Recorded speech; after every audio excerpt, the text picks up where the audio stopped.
I'm Kevin Abdulrahman. My guest today is Ihsan Salhia. Hey baby, we're taking a 90% pay cut. Let me take you to Cali. I guess. My guest is playing on his phone. My job burned down along with the fire, so. Bro. I remember receiving my first likes. I was like, whoa, these people liked my photo. Oh, we're on? Yeah, I'll do it again. Yeah. Oh, what was it again? No worries. I don't know. Oh man, I had it too. I said, that's what I'm gonna just send this message. I'm gonna keep this for the takes. Yeah.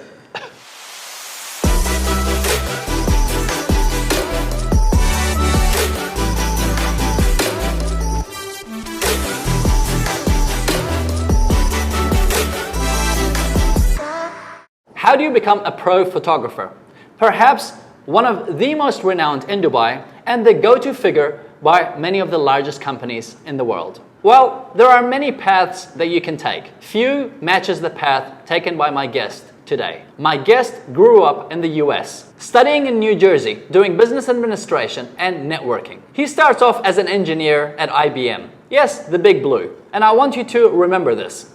It's right brain. He then works as a technician for the NBA. Yes, basketball NBA. Again, right brain. Then he gets into finance, owning his own business in California, trading securities with high-profile companies on Wall Street. Right brain again. That business crashes. Unfazed by that, he gets into the manufacturing of audio equipments. That business brings him to Dubai, first in 2007. For the next couple of years, he goes between California and Dubai. Because of the business, he decides to move and settle with his family in 2010 in Dubai. That honeymoon period for his business comes to an end within a year. He is exited from his company. My guest, after 15 years of self-employment and owning his own business, finds himself in the lines of interviews looking for a job. It wasn't easy. They wouldn't give him a job. He was overqualified. Finally, he gets picked up by a company where he becomes the chief operating officer. That journey takes him from 2011 to 2017. It is then when he makes a public decision to make photography his life. He gives himself 1 year to bet on his passion and make it work. Well, that bet paid off. My guest today is a sought-after photographer, creative director, and a commercial drone pilot. He is the ambassador of several brands and the CEO of TG Media Productions. His work is recognized all over Dubai and regionally. He has a huge international following, and it's for good reason. Because when you can capture shots the way my guest does, and when your playground is Dubai, or as he calls it, his Disneyland, then you too would also follow him because you'd love his stunning pictures. You know him already as TG from Dubai, or just TG. This is How Do They Do It? I'm Kevin Abdulrahman. My guest today is Ihsan Salhia. Bro.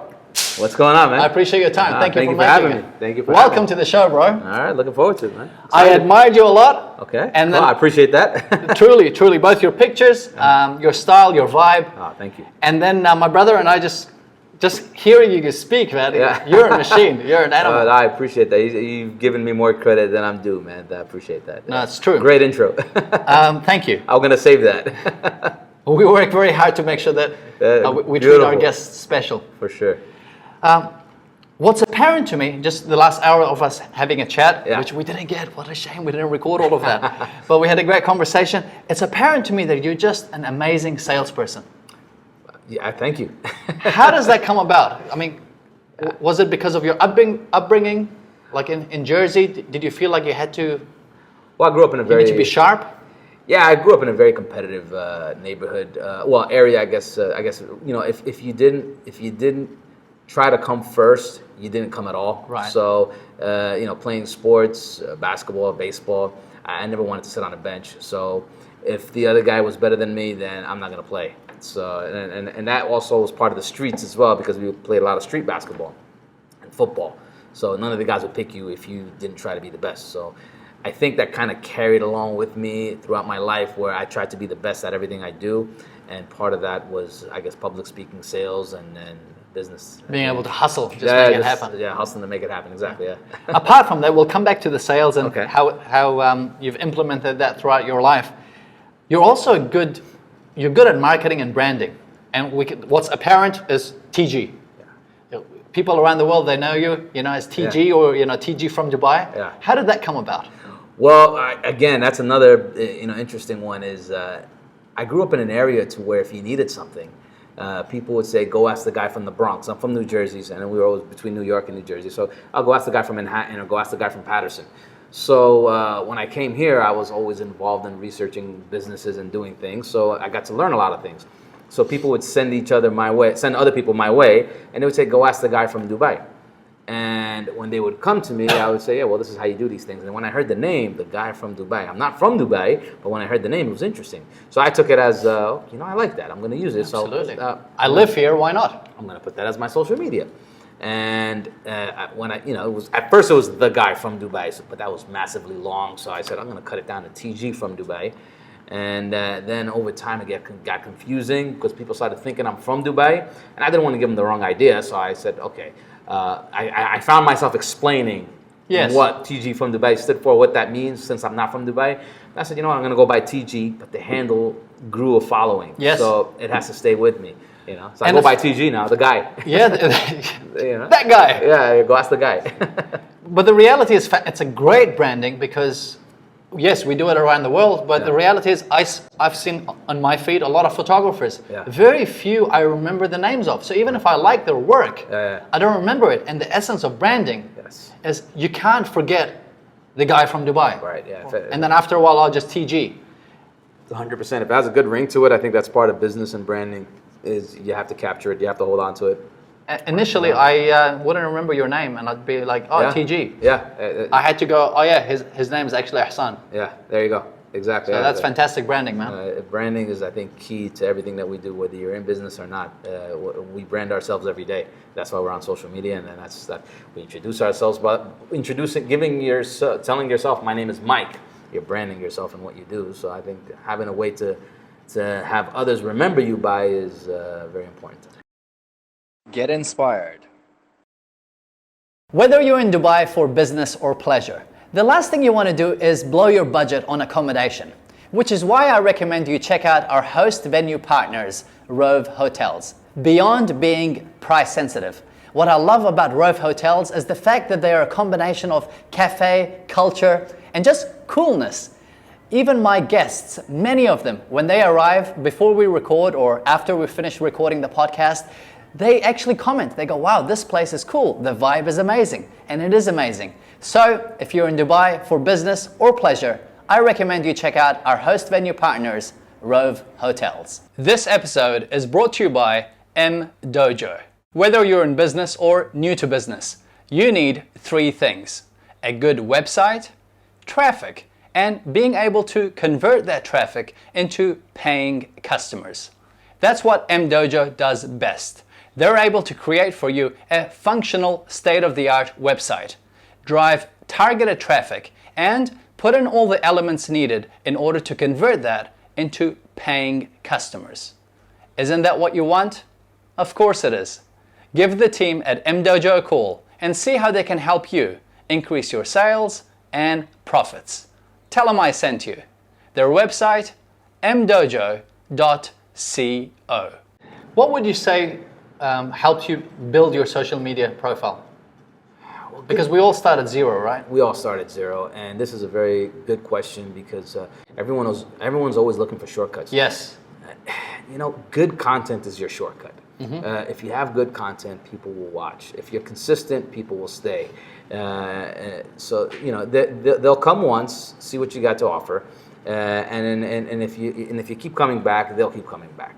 But if you go away, they'll go away. So I think that's a very important thing to note. Well said. Yeah, that applies to everything, I think, in life, especially business. If you put branding, marketing, business, it all ties in. Yeah, consistent good work. Consistent good work, and you have to put in the hours. While other people are sleeping, I was out shooting. So that was part of the first year of that was some dedication there. Yeah. Lots of long days, long nights. Yeah. Long days and long nights. My days started at 4 or 5 a.m. depending on the season to go out for shooting sunrise, and no one knew who I was at that time. but they know who I am today. So it paid off. Hard work does pay off. Yeah. So we'll come back to the photography. Yeah. But as I said in the intro, it intrigued me because I don't believe a lot of people know this about you. They'll see who you are today. Right. They'll be like, hey, CEO of TG Media Productions. Yeah. He's a photographer, a videographer. He does drones. This is all creative, and your work is fantastic. Thank you. And it's all left brain. Yeah. But when I look at what you've done leading up to this, which I'd like to go there, it's all right brain. Right. So can you take us through? You're studying something which is also right brain, business administration and networking. Yes. By choice? I was growing up. I knew I could sell stuff because when I was going to school, I was also selling cars. So and that kind of car or real cars? No, real cars that you drive in the Right. street. Okay. Yeah, I was 16 years old washing cars, and then I was not allowed to work because I wasn't allowed to work in the front area because you needed a work permit to work legally above 18 to do certain things. But when you're under 18, yeah, you can do whatever you want. It's fine. This is in Jersey still. This is in Jersey. Yeah. Not a work permit in the sense like here, visas and whatnot.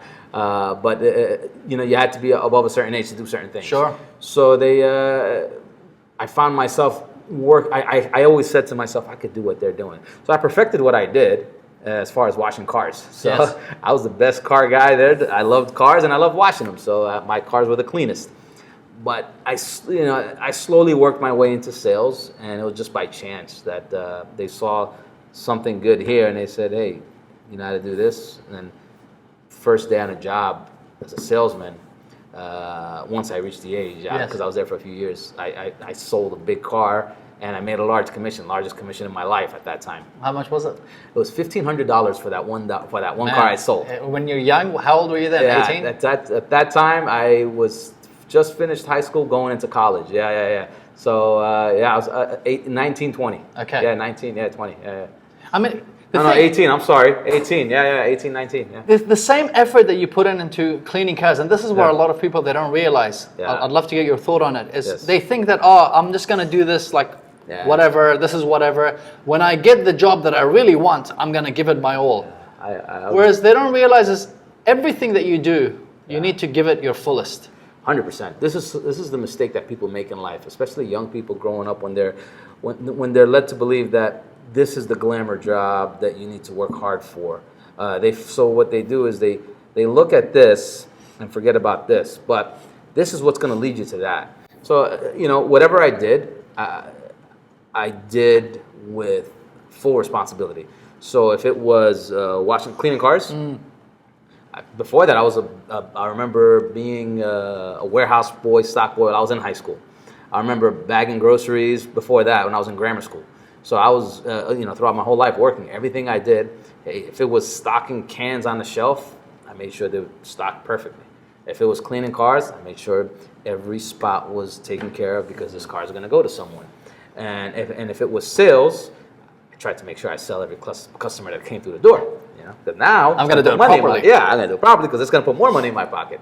So I think being responsible at a young age is very important to how far you're going to get in life and your success.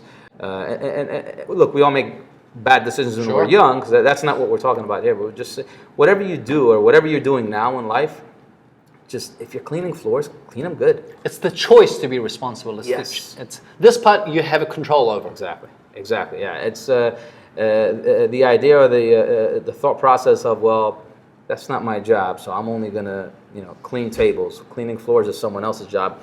I think this is a big mistake because if you clean the tables and you clean the floors, you may think that no one's noticing, but someone will eventually notice. And if they don't notice, it's fine for you. You just taught yourself responsibility. That's right. Because one day you're going to be in that position to where you're giving people choices, or you're going to be the choice decision maker for people's lives. That's right. And you're going to have a sense of responsibility that you carried over with you. You mentioned when we were off camera that you're an aggressive salesperson, but you're an aggressive salesperson, but you do it differently. Can you tell us about that?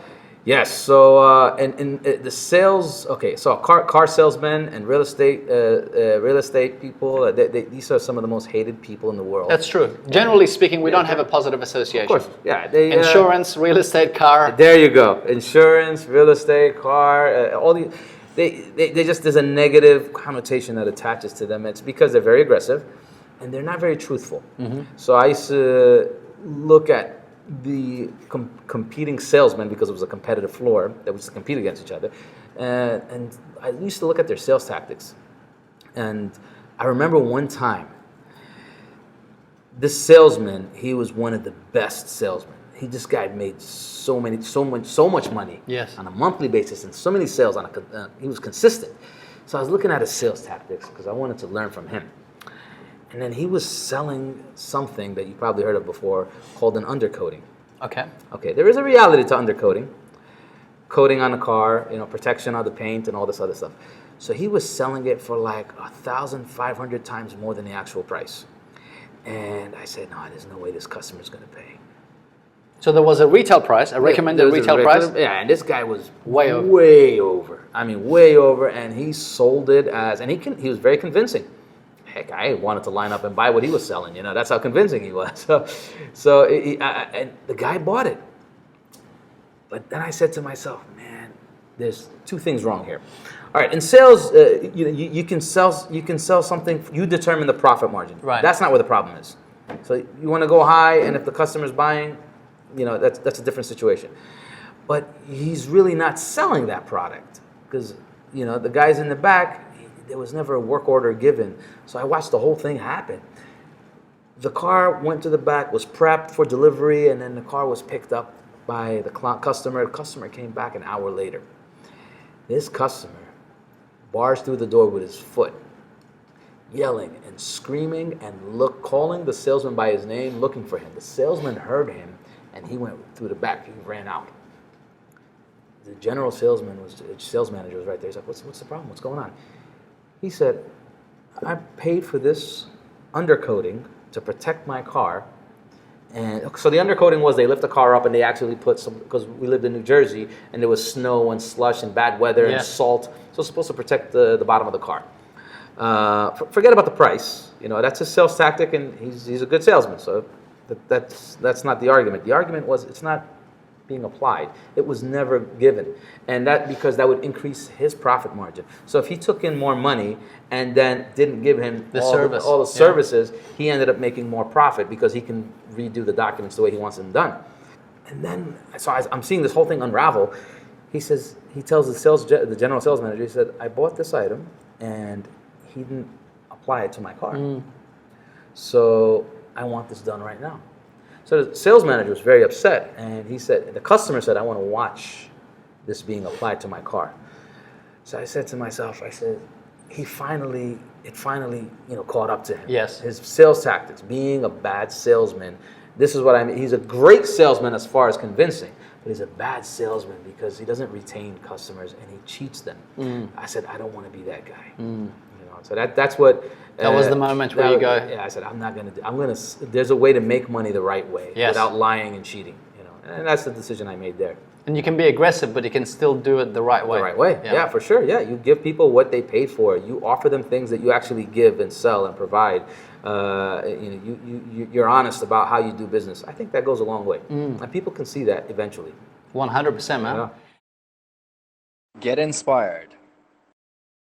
One of the questions that I get frequently asked is, Kev, how can I increase my motivation? We see great individuals, we see achievers, like many of the guests that I'm bringing on the show. They have the energy, they do so much, they're in a state of flow. How do they do it? Well, my team and I have released an article which I've made available on kevinabdulrahman.org/blog, the ultimate biohacking guide to increasing motivation. Or you can simply Google Kevin Increase Motivation and the article should pop up right at the top. It's absolutely free. Read it, and most important of all, take the bits and pieces that are relevant to you and apply it into your life to increase your motivation. I hope you find the article of value. If you do, feel free to leave your comments and also share it with your circle of friends. Again, you can Google it, Kevin Increase Motivation. It will be the first link that pops up, or on my website, kevinabdulrahman.org/blog. After university, you go and you work as an engineer at IBM. Yes. Right? Yeah. What was the lesson you learned? I got laughed at. Why? So it was the biggest dream of mine to go work for Big Blue. Sure. IBM. And I think back in the days, back then it was easily, big. yes, yeah, but it was like, oh, you work for IBM. That's goal for amazing. many, yeah. So everyone would say, wow, you got a job with IBM. I was like, yeah, I got lucky. Thousands of people would line up to get that job, and then, How did you get the job? It was a funny story, actually. So one day, I'm only asking because you said I got lucky, and I'm just wondering, was it luck? Well, it was. I think a little bit of luck. Yeah, I'm selling cars at the showroom, and then one of the salesmen I work with, he's like, "So what are you doing after school? You gonna?" He's like, I told him, I think I want to. I'm gonna do what I'm studying. I studied business, but then I'm also gonna do the IT networking thing. And he's like, oh, give me your CV. I know a guy that's at a company, at IBM. I was like, yeah, good luck with that. I said, here's my CV. I don't think I'll get a job there, but okay. He's like, why not? He's like, well, come on, everybody wants to work there at that time. Yes. So a month later, I get a call from a guy. And, from the guy? Not from the guy, actually. From the guy under the guy. Okay. And he says, come in for an interview. And I was like, oh, okay, amazing. I'm coming in. So we went in for the interview, and then he says to me, how do you know so-and-so? I said, I don't know. I don't know this person. He says to me, he's like, well, he's the director of this territory, so he put your CV on my desk. And if he puts your CV on my desk... That means I should pay attention to this. That means I should look at it, yeah. So I looked at it. It's interesting, and I wanted to meet you in person to see how did you know him, but you said you don't know him. I said... I know someone that knows someone that probably knows him, and they asked for my CV, and I just turned it in. I said, wow. I said, okay, well, you don't have the job yet, but it's just an interview. So did the interview process, and it went well. And at the same time, I was applying for Cisco as well. Mm-hmm. So Cisco and IBM, I loved both companies, and that's what I wanted to do. That's what I wanted my future to be. I get a call from IBM and said, hey, congratulations, you got the job. I was like, no way. I was like, yeah, cool, amazing. A day later, or the same day, I got a call from Cisco. Yeah, and they said, hey, congratulations, you got the job. I said, oh man, I have to turn it down though. I was like, why? This was your dream job. This is what you told us. I was like, it is my dream job, but the other one's also a dream job, but I already committed to the other guys. I already said yes. Had Cisco said yes first, I probably would have taken Cisco over. Because Cisco offered more money. Interesting. Yeah. Cisco offers you more money. Yeah. Most people would take it. Of course, yeah. Between Cisco and IBM, both companies you like, Cisco offers you more money. I would have taken it. Absolutely. Yet you didn't because? I already said yes to the first guy. And the first guy was IBM. And I would find out a few years later that this was the turning point in my life. The fact that I chose IBM. Do you know why? The Cisco job, and this gives me shivers, man. The Cisco job was on the 98th floor in the World Trade Center. Oh, wow. Yeah. My friend, I'll tell you, I got goosebumps just thinking back. Oh, wow. The 98th floor, and then my friend and I applied for the job. I didn't get the job, so they gave it to him. So I immediately called my friend. When this happened, I was at the NBA, and his name was Lewis. And I'm calling, he's not answering. And I was like, oh man. I said, wow. So it wasn't my place, it was his place. And that's what happened, right? So then he calls me back hours later. Where have you been, damn it? I said, what's going on, man? What are you not? Because the towers had fell. And he's a comedian. So he says, oh man, your people are crazy. I don't know if you want to put that on, but I says, my people, what are you talking about? I was like, listen, you're alive. I'm just happy to hear your voice. He says to me, I quit yesterday. I was like, this is unreal. Oh, wow. So it wasn't me and it wasn't you. We're not meant to be in that building. That's true. Yeah. So I know we diverted now. We went off topic, but wow. I'm telling you that blew me away right there because that was I was a guy that always went to work. Yes. When I was sick, I would go to work. So I would have went to work, and I would have went early. But God loves you, and I think this is a repeated theme. I hope He does. Perhaps in life. But you did this out of morals. Yeah. The story in hindsight is amazing. Obviously, we don't know we can't see the future, so we don't know what's going to happen. So the decision part was, yeah, I already said yes. I have a reputation as a human being. Yes. People didn't know who I was, and even that didn't matter to me.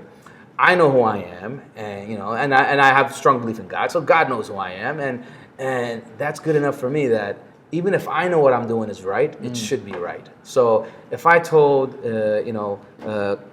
person number one that I'm going to take something from him and I agree to his terms, that means even if person number two comes around and his deal is better, I can't take it.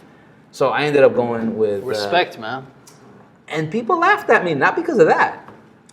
People laughed at me because when they found out how small my paycheck was, and they didn't understand the idea. So my vision, I always had an understanding of, it's not how much I'm making now. This doesn't matter. One day I'll make money. Now I'm making a life. I'm building my life. I'm building my future. And I understood that at a young age. How old were you when you were thinking like this? At IBM, I just 21. It's right at, actually 21 because it was right out of college. Yeah. And not many people think like that ever, but at 21, chasing the money. it's a rarity. Yeah. Usually chasing the money at that age, we all wanted money, and that doesn't mean I didn't want money. Sure. I wanted money, but I know that if I can put IBM on my resume, or what we call here a CV, that meant something to me. That was a part of my life that I passed through, and it did good. So I worked for IBM. People laughed and said, "Oh, I can't believe you're making." I'll say the number. I was making $12 an hour. You're making $12 an hour. Big blue, small paycheck. Yeah, big blue, small paycheck, exactly. So, and I did it for a year.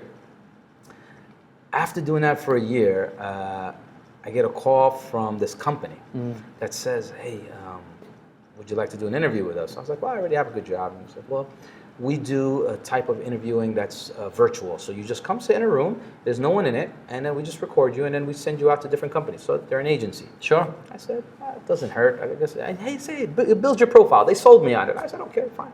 I went in and I did my whole interview thing, and then I get a call back and they said, hey, there's a client that's interested, and here's how much the pay is. And this was not 100,000. It was under 100,000. I think it was like 60,000 or something like that.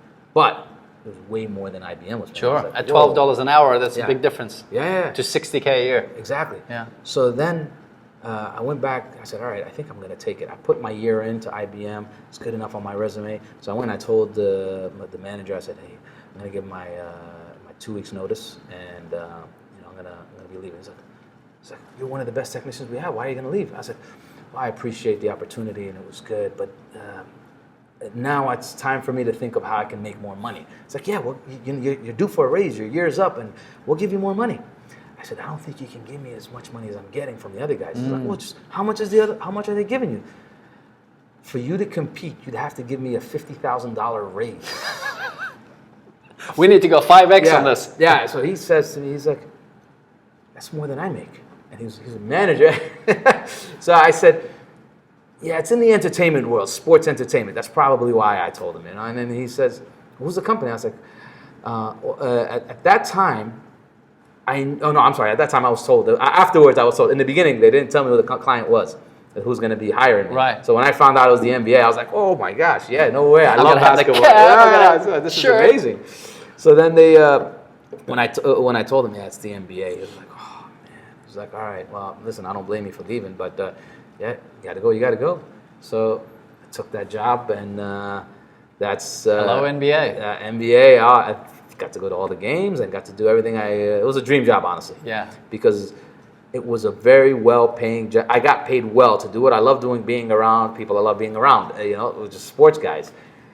But something interesting happened 6 months later. The manager comes to me and she says to me, she's like, we got to let you go because we can't afford you. I was like, why? What do you mean? I said, you guys are the richest company in the U.S. What do you can't afford me?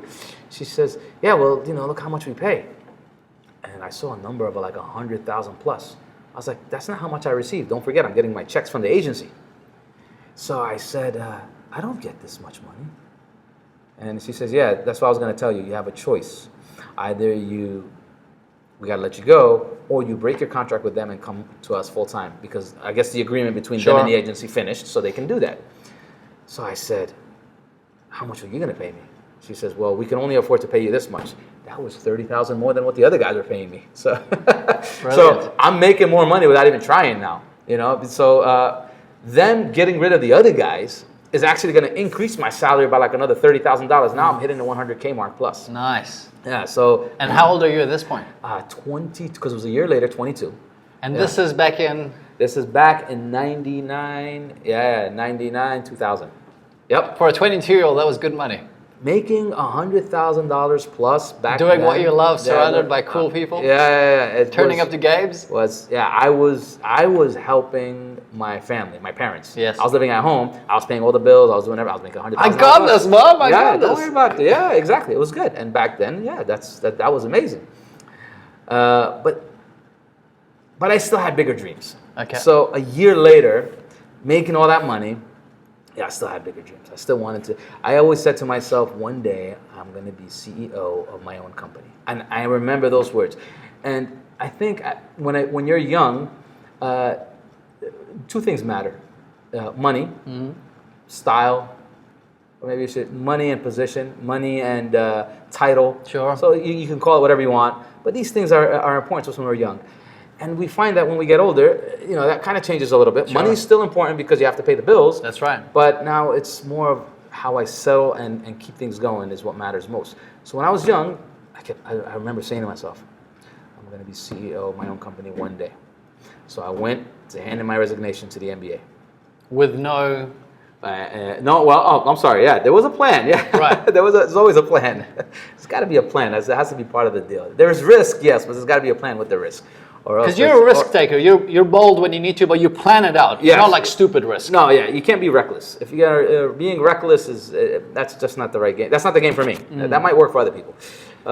Because when you're at the NBA, 6-figure income in terms of salary, you're 22 years old. Yes. It's a tough decision you have to make to hand in your resignation. Yes. What did you factor in? Like, what was the opportunity that came to you? Okay, so I always, since I wanted to be, this dream was to be a CEO down the line. I knew this wasn't going to happen in the near future, but down the line, I needed to learn and understand business more. Okay. So I have a background, I studied business, okay, so business administration, and there was a lot of things that came with it, but I have no actual experience besides in high school selling cassette tapes for music. I used to record music and then go to high school and then I'll sell, buy a whole box for $5 and then put the music on it, exactly, and then sell each tape for $5. So I learned the concept of making a profit, buying something for $1 and selling it for 10. So I learned that part.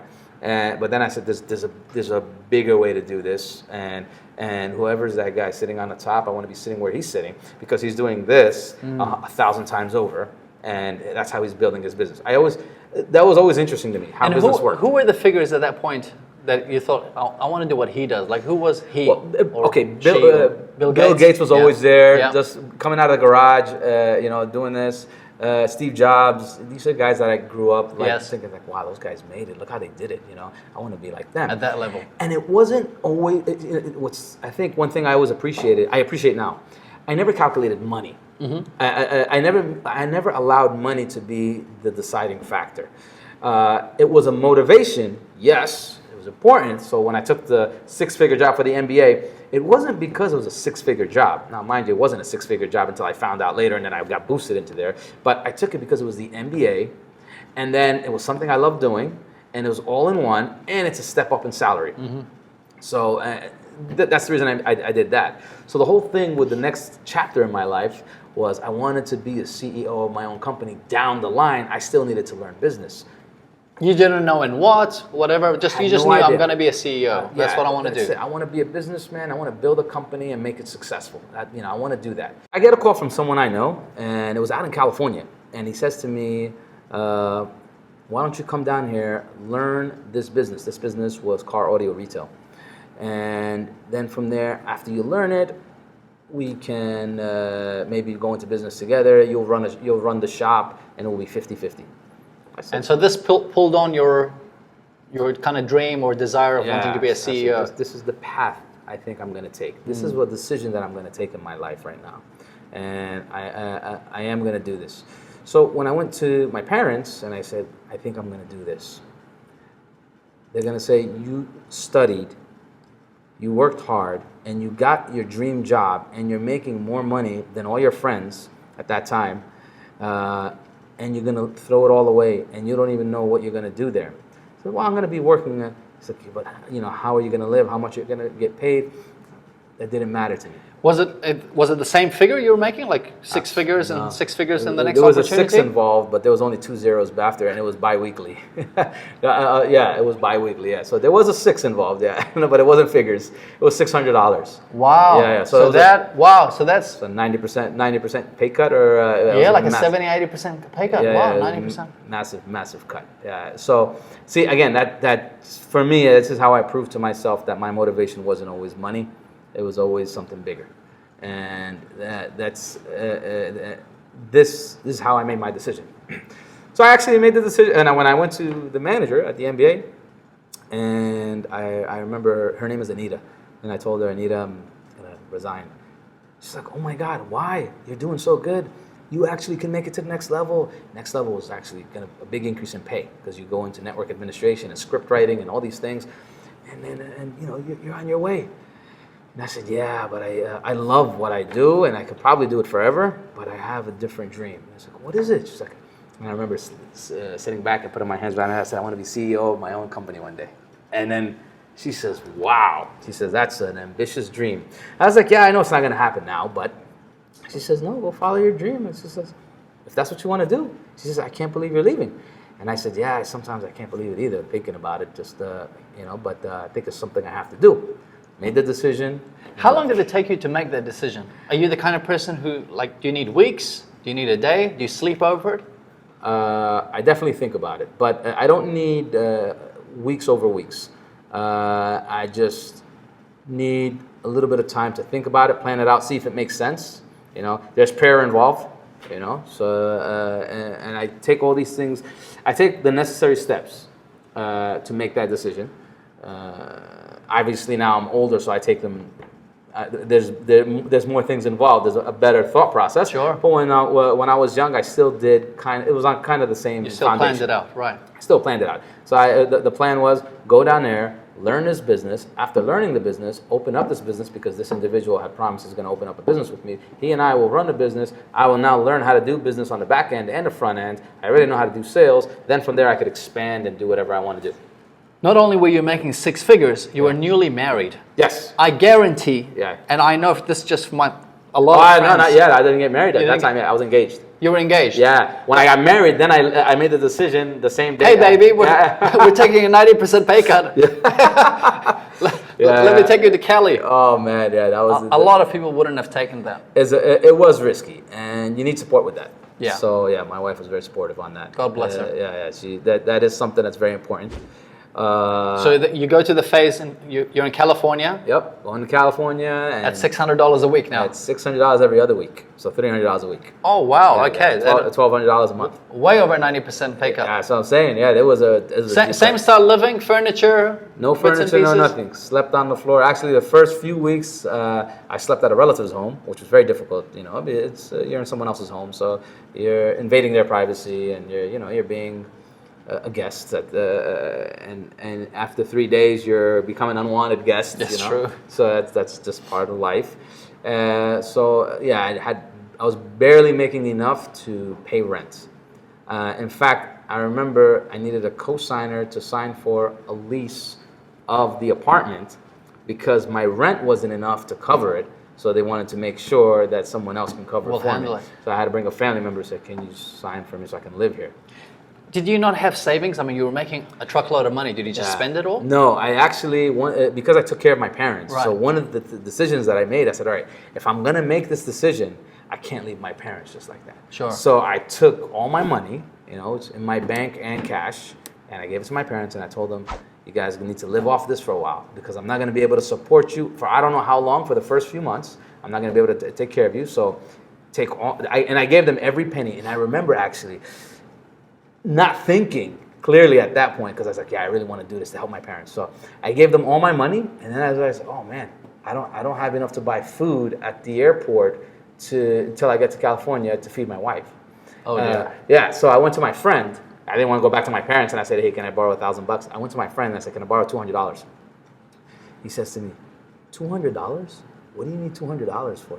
I was making more money than him.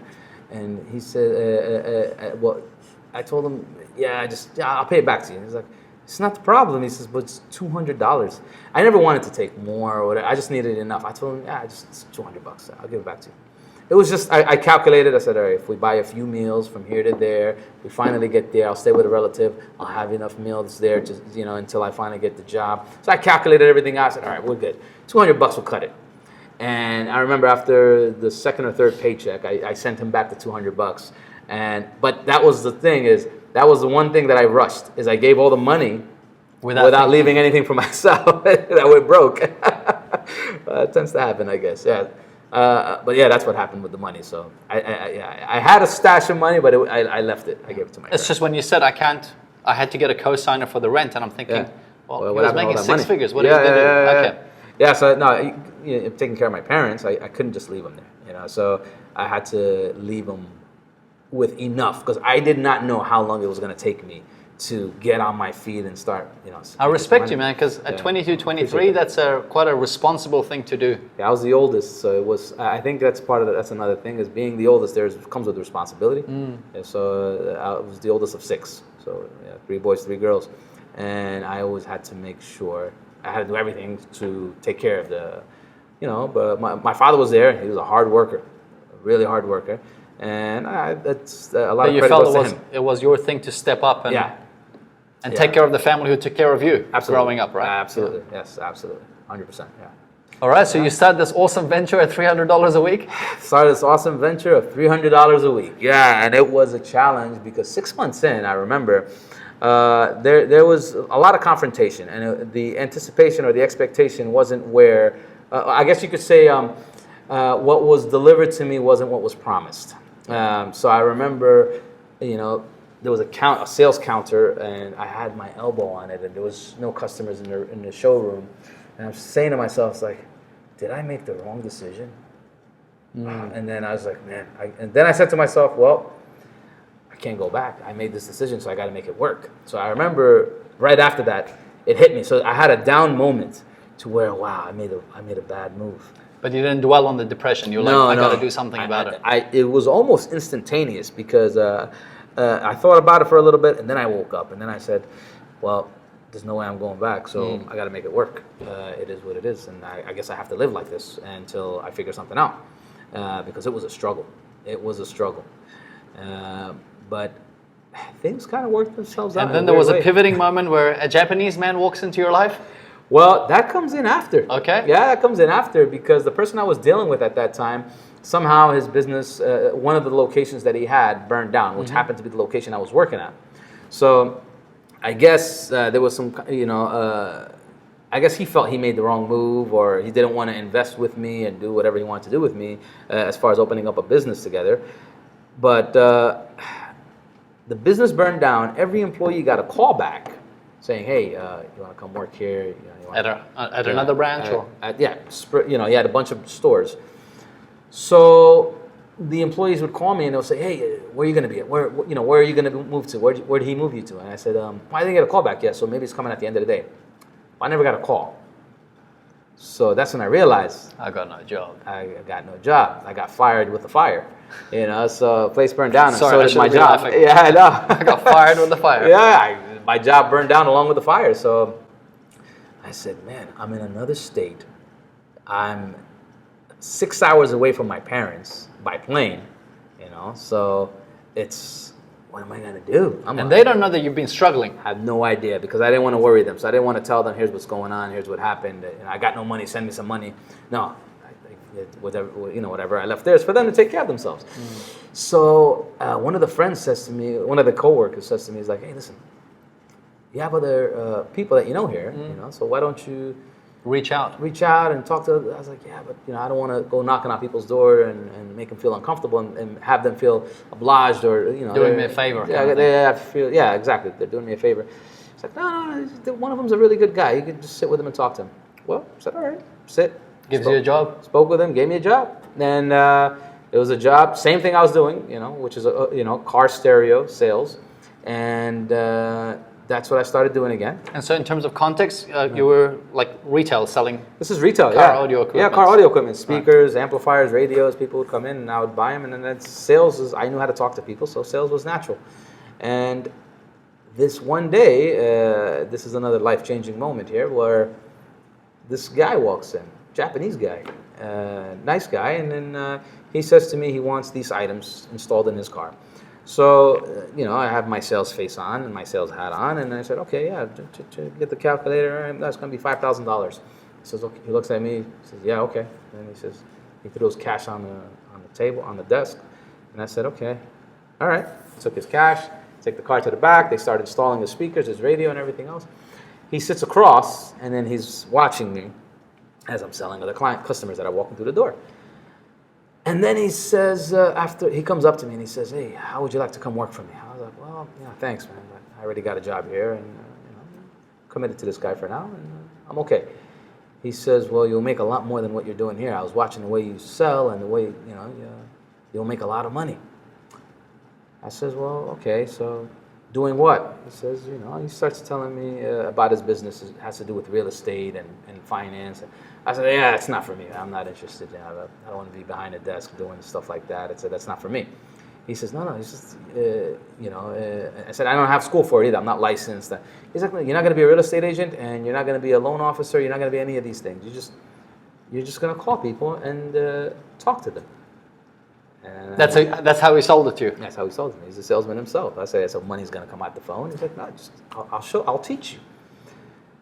I said, all right, what do I got? He's like, look, you can do it at your job here if you want. I was like, so, okay, what do I have to do? He said, just take the phone, and here's a list of people. Call them and see if they're interested in the service and products that we offer. Sounds like Wolf of Wall Street kind of thing. That's exactly what it was, actually. Yeah, and farm packets. That's exactly what they do. They give you farm packets, and you call people that are expiring or interested or somehow tied into a lead, and it's a very cold call. So I'm making these calls, and I finished my calls. So you scratch them off, and then you make numbers next to the ones that are interested, and then I was passing them to the guy. So the guy, after a week or two, he calls me, after 2 weeks, he calls me, he says, hey, listen, he says, the deals that you passed me, they bought in $30,000. I was like, nice. What's my cut? He's like, well, we never discussed the cut. I was like, that's where I messed up, He says, no, he said, forget about that. That's chump change. I said, chump change? I was like, man, that's good change. Give me that chump change. Exactly. He says to me, he says, listen, why don't you come work full time? You'll make 10 times more, maybe 20 times more than what you're making there now. I said, man, it's not, this guy helped me out, and he your current employer. Yeah, so I don't want to just leave like that. So he says, well, I have an idea for you. Why don't you take this person that that brought you in and bring him in as a partner, and then you can become a partner too. I said, but I don't have cash. He says, have him invest on your part, and you'll get that money back, and he'll get the money back, and all this other thing. Now, this is an employer-employee relationship. Yeah. Just to set the context. Yeah. He's my boss. He's your boss, and he's saying, go to your boss, ask him if he wants to invest, and we can have a company, the three of us. And I'm going to be partners with my boss. So, yeah. So you do that because it's just... Well, it was a tough sell for me. I was like, wow, okay. He's a nice guy, but let me go pitch the idea. Not very natural. No, yeah. It doesn't feel natural at all. Not at all. Absolutely not, yeah. And I said, okay. He gives you the time? Show me the idea in general. So he shows me the business and how it can, so I could, for me to sell something, I have to understand it. Sure. And I have to appreciate it and like it. So he showed it to me, and I said, okay, yeah, I can make this work. We can make a lot of money with this business. So I go to the guy and I said, Hey, boss. Hey, boss, I got an idea. And it was super hard to get 5 minutes with him because he was always busy. And remember, I'm his employee. Sure. So it's not that easy to give me the time of day, But he gave me 5 minutes eventually. He says, all right, you got 5 minutes because I really have to go. So I had 5 minutes to do the sale of my life. This is the deal that was going to change my life. And it did. So I sat there and I pitched for 5 minutes. And then he looks at me and he says, I like it. And then I said, you want to do it? And he says, let's do it. In the back of my mind, I was like, really? Shoot. Wow. Okay. He actually said yes. Yeah, he said yes. Like, wow. So he said, so I said, you have to put up $150,000. He says, okay. I heard you. Yeah. He says, let's do it. So $150,000, and I'm a partner. So now we are three-way partners. Yeah, let's do it. And he said, I just need everything in writing, and I want to meet who this other guy is, and then let's... Did that surprise you? That you managed to sell what is This is CEO a of big his own brand. Yeah, he was the CEO of his own company because it was a franchise that he had. Yeah, of all these retail shops. Right. Yeah. But not only is the dynamic that you're an employee to a boss, but it's a big ticket item, $150,000. That was the biggest sale of my life at that time. Yeah, I remember. Yeah, before. Yep, 100%. Well, then I sat him down. We did the whole deal, and then the $150,000 that was invested in the company, we agreed that it would all come back to him because I negotiated that to protect him. Sure. So I went to the Japanese guy. I was like, "Listen, what do you need the $150,000 for?" It's like, "Well, we need to set up the company. We need to do this, this, and that, and we need to get certain approvals and whatever." I said, "Okay, if the company, if I get this, so now I got the approval, but I didn't go right away and tell him, hey, I got the approval. Now I have to negotiate the other side." I said, "Hey, if I get this money, It needs to be on this condition. yeah, can we give him after we make the money back? Can we give him 150,000? Can it be put in as a loan?" He thought about it and he said, "Yeah, if we make the money back." And I said, "Look, you have nothing to lose. You already run your own businesses for you. This is an additional branch. Sure. It's nothing." And You sold him on that yeah. idea too. And he said, "Yeah." He said, "Okay." He says, "Fine, I'll put it in writing." Puts it in writing, 150,000. It's a loan. It's good. It's that. Now you guys have a business operating. Now we got a business operating. So I know nothing about running this business. I only know how to sell people. So he was supposed to help me and teach me, this Japanese guy. This is where it gets really interesting. So now he's sitting at the chair over there, and I'm sitting over here, and I'm cold calling every day, and then I pass the deals to him, and I see that he's not getting around to them. So I said, his name was George. So I said, "Hey, George, maybe I could help you with that. So what do I need to do to get that to the next level so money starts coming in?" He says, "Well, we talked to this lady named Karen." I said, "Okay, God, we talked to Karen." So I asked Karen, "What do I need to do?" So Karen showed me what to do. She was a really nice lady. She was like, "Hey, well, look, fill this out, do this, do that, and then submit a whole file, and then just do this to me on a regular basis." So I started Showed doing you it. the process. That's it. Yep. I learned the business. Since I'm partner, I need to learn what I'm doing. Sure. So I learned the business, and I learned how to turn paper into, white paper into green paper. Sure. Cash, right? So, and it worked. He slowly stopped coming to the office, and I started feeling really weird about something Okay, you wrong. felt it. Yeah, so I was like, "What's going on here?" And, "Oh, shit, I don't feel like coming to work today," and it was an attitude thing. And I said, "Wow, okay." At this point, I had a little bit of cash to hire 1 or 2 employees, and then everyone else was on commission. So they were helping me, and we're running this business. Then I went to the other partner, who was my boss, and I said, "Hey," oh no, I'm sorry, before going to him, I went to Karen. I said, "Hey, Karen, so, all right, so, why do we have to pay you guys $50,000 to get approved with you guys?" Because George referred to it as greasing the bank to get a quick license. She says, "What are you talking about?" She says, "You guys filled out an application and we approved you." I says, "You guys didn't receive any money?" She was like, "No, why would we receive money? We're an institution that operates legitimately. Why would we take money?" I was like, shoot. I didn't tell her anything. I said, "Okay, cool." There was another broker involved, supposedly, and he was receiving a big chunk of money too. So I said, "Do you know this guy?" And then she says, "I've never seen him, but yeah, I know him." And she's like, so I said, "He never paid you any money either?" She's like, "No, he's approved with us from way back." I said, "Okay." So now I went to my other partner, and I said to him, who was my boss, and I said, "Hey, I have a bad feeling." He's like, "What's the problem?" I said, "I think he took that 150,000 and didn't do anything with it. I think he kept it." She's like, then I told him why I'm suspicious about what's going on. Then he says to me, "Okay, you need to immediately go get the shares, protect them, and bring them to me, hide them in my office because he might have a bigger plan." I know you just rambled on here, but there's a point to this. Sure. I went to the Japanese guy and I sat him down with my other partner, and this was midnight. We had a late meeting, midnight. I locked the front door, and he felt a little uneasy on what's going on. He's like, "What's going on? Why?" I was like, "No, it's just a quick meeting." So I started grilling him these questions. I said, "Hey, why'd you do this and why'd you do that? Where did the money go?" He says, "I told you where the money went, here and there." I said, "I checked with this person and that person, and I checked everywhere. The money never went where you said it went." And amazingly enough, he confessed. He confessed to taking the money. I said, "Why did you do that? We're actually making money. We're going to make more money than what we just..."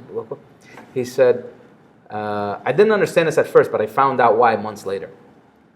He said, "I didn't think you're going to make the business succeed."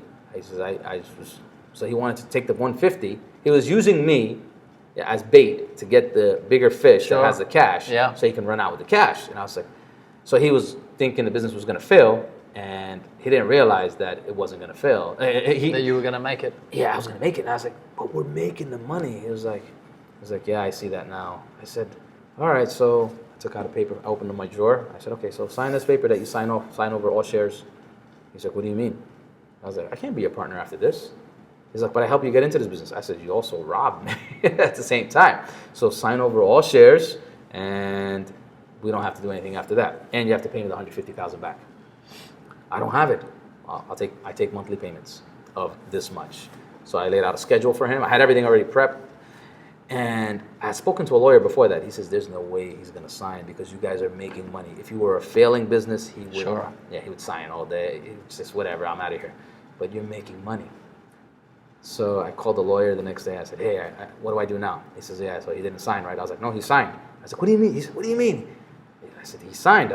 He signs over all shares because this was a document that the lawyer, how he told me to type it up. And he said, so he's out. He said, send it to me. I sent it to him. He said, how'd you do that? I said, I just told him he has to pay me back and he has to get out of the business. And he said, he just signed? I said, well, the guy realized how bad he screwed up. The lawyer can understand that concept because obviously he deals with a lot of this. Sure. But the guy left. Months later, I get a call from this lady. Random lady. She says to me, she says, do you know a guy named George? I says, yes, but I can't discuss what we did, sorry. And she says, no, just please hear me out. He went to my sister and he told her I can help you grow a business. Same thing that he did with me.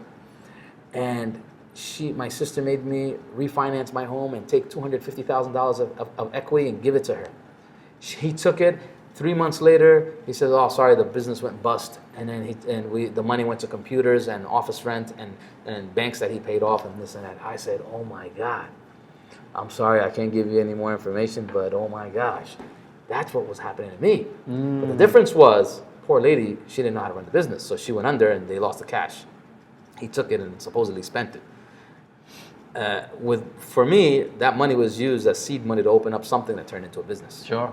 That business actually. You made it successful. First year, we made $1 million. Second year, we made $3-4 million. Wow. So it was. Now I'm hitting big numbers. From 300 a week From 300 a week to $1 million and then $4 million. Yeah. Man. So millions came in after that, and I actually started living a lifestyle. Wasn't beyond my means, but I was spending $18,000 a month.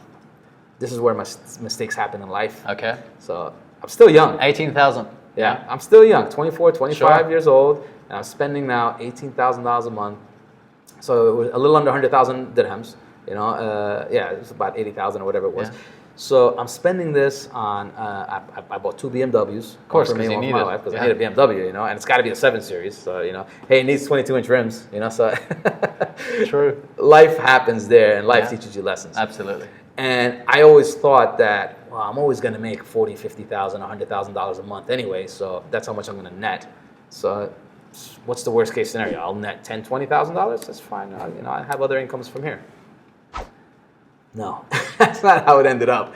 So the business began to plummet, and when it really went under, I was stubborn. So watching it crash, I kept putting money from my pocket into the business.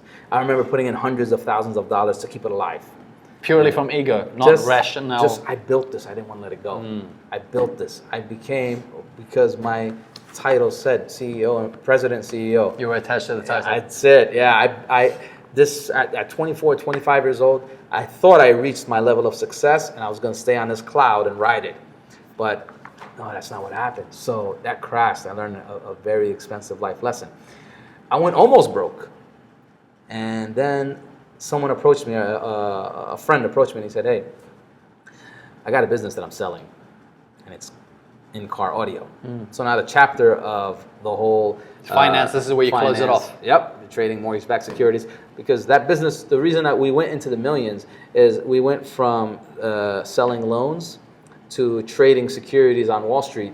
That was another thing that the business escalated fast because I learned how to do that as well. And then once it started plummeting and you kept putting money in, but then you thought it was a black hole, There was a point in time where you decided, like, we're going to stop this? I can't afford it. I calculated, I said, okay, a few more months and I run dry, no more money. Okay. So instead of doing that, I took the money that I had, whatever was left over, and I said, all right, yeah, this came at a good time.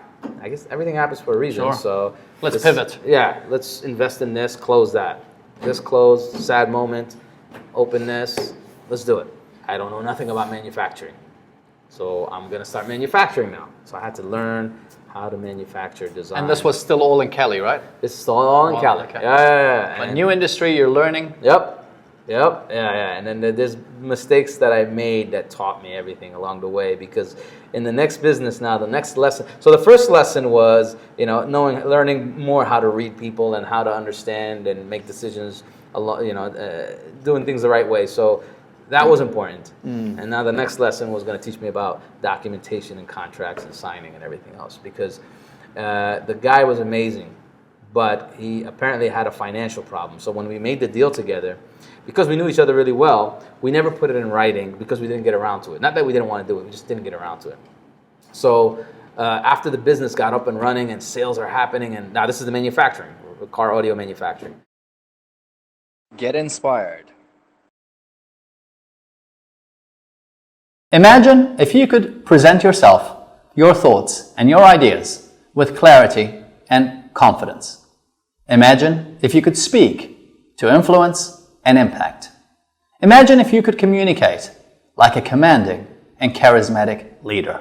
Well, you can, given the right information and the investment of effort from your end. How do I know that? As a public speaking coach, I work with CEOs, world leaders, and presidents. And when they hire me, they expect nothing short of results. And over the years, it's been 2 decades now, 2 challenges have risen for me being unable to help the majority of people. I'm usually on a plane, with the majority of my time being booked a good year or 2 in advance. And my one-on-one session to work with someone in person generally starts at $20,000. So we solved the problem by making my public speaking course available for you online. Everything that I teach my clients when I'm working one-on-one, thoughts, tips, strategies, how to do things, all on video, all sequenced in the right order for you to be able to watch, rewatch, practice, and refine your presentation, your speaking, and your overall communication skills. And guess what? You will get results. Now, you can have this course not for the $20,000 that my clients pay me when we work one-on-one. You can have it for $997. That's right, just $997. You might be thinking, well, why are you offering something that you charge $20,000 for $997? It's simple, because those who want to work with me one-on-one will still hire me. But for many whom I might be out of their budget, this is a great way to develop their communication skills, to cut through the noise, to rise above the rest, and to beat their competition. If you're serious about wanting to develop your skills, to be able to present your thoughts, your ideas, and yourself with clarity and confidence, to be able to speak, to influence and impact, and to communicate like a confident and charismatic leader, then this course is for you. Go on to kevinabdulrahman.org/course and get started today. Making things happen. I go visit my parents in New Jersey, come back, and he tells me, hey, I have bad news for you. The business that I sold you is no longer yours. I says, what do you mean? He says, well, here's what happened, A, B, C, D. I was locked into a lot of debt. The bank came and took it. I said, took what? I'm still standing in it. I didn't understand the concept. They own the trade name. They own all the product that you're looking at. You cannot take one thing out of the store. And the investment you had made was pretty much all locked away. up. Yeah, that's it. Yeah, it's gone because they own it now. And that was just a pin drop in the millions that were owed, apparently tied into something else. The problem here wasn't that I lost everything now. That was a problem. It was a major problem. Yeah. At that point, I didn't know what to do. Now I'm completely broke. So it's setting up this particular business, I had to find distributors internationally. So I found a guy that I can deal with who can distribute my product in the Middle East, Dubai, this whole area. That guy rearranged his life and did everything in his life to come to Dubai from California, Jordan, and everywhere else that he was living, to make the final move to Dubai and live there. And as long as I give him this entire territory to sell the product. So doing that and then losing this business, I had to make the call. It's not an easy call. It's a very difficult call. I had to sit there and think about, how am I going to tell this guy, you no longer have a business either. you too are broke. And I finally said, okay, I just got to do it. It's just like ripping a Band-Aid off. You just got to do it. Give him a call. And I said, here's what happened, 1, 2, 3. Obviously, naturally, he flipped out. He said, how could you do this to me? I moved my whole life, and now you can't send me product for me to sell, and I built this brand, and I promoted it. I said, listen, I have an idea. I know how to get the brand back. The banks only care about cash. They don't care about holding a name, product, and everything else. So I can show you how to buy the brand back and buy the product back, and you're good. She says, okay, so... Now, you didn't have to do this because this was a business. It's gone Yeah. bust. This guy he moved his stuff. You know, he reshifted his life and his family, and he moved to Dubai. Exactly. But you weren't under any obligation to do it. No, I felt obligated because I convinced, like everything else. I guess when you make a sale, if you do it honestly, then there's an obligation to adhere or live up to what the other person is expecting from you. So you should keep your end of the deal. Sure. So it was a moral obligation. Yeah, it's a moral obligation. That's what it was. And then I even told him, I said, look, the first year, he says, because I don't know how to run this business. The manufacturing part. I said, I'll teach you that. I'll work with you for a year, free of charge. I said, I'll show you how to manufacture. I'll give you clients, customers, all this stuff. I'll show you how to pick them up, and then I'll let you go on your own, and you'll be all good. He says, okay, deal, but you have to be my partner. I said, I'd love to, but I'm broke. I have absolutely no money after this.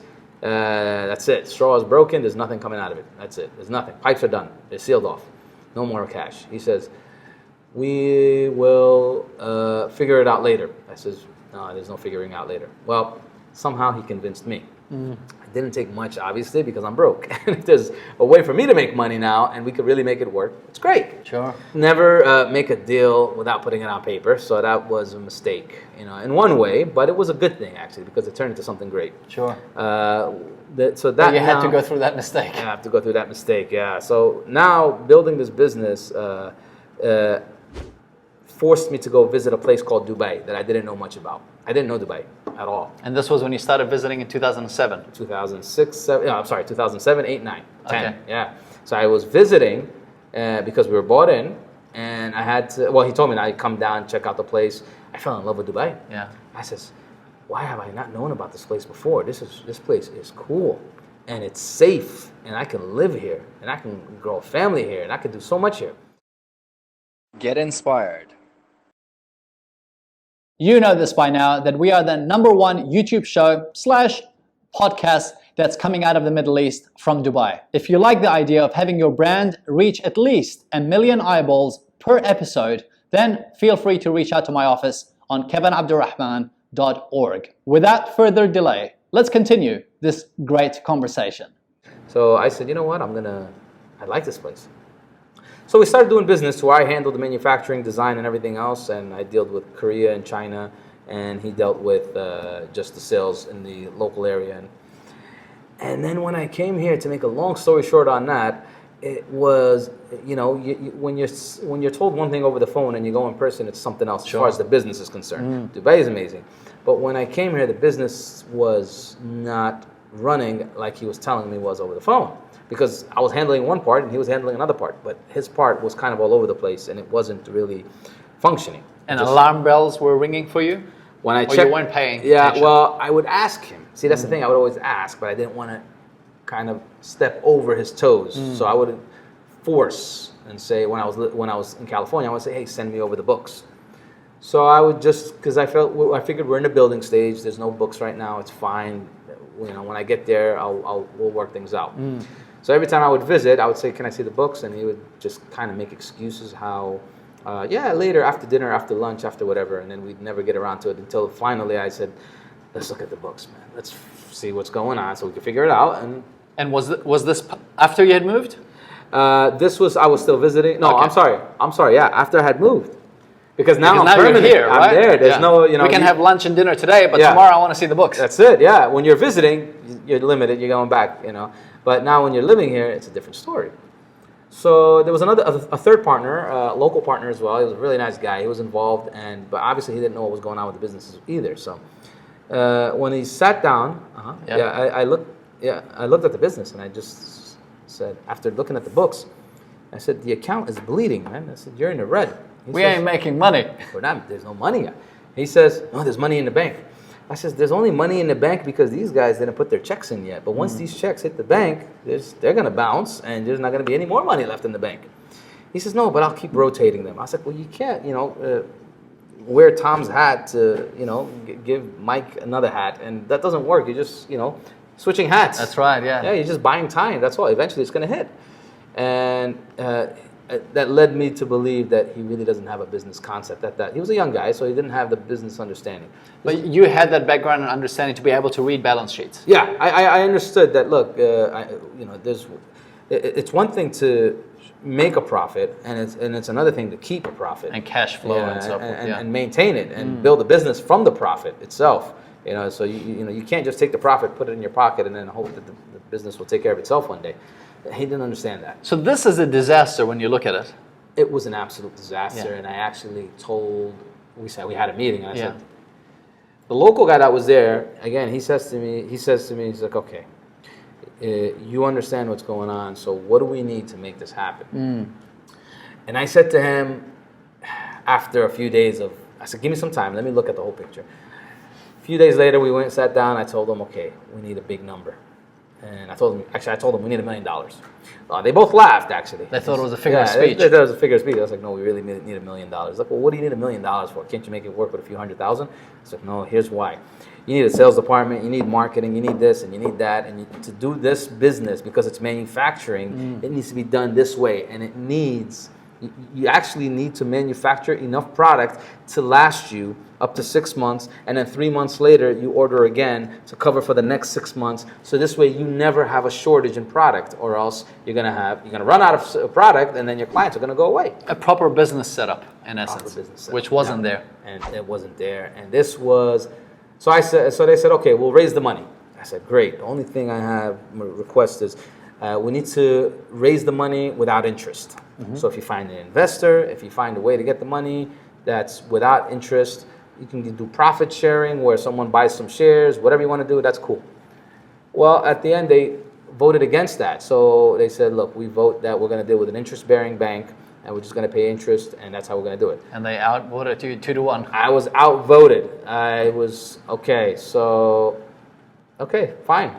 Then we went down that path.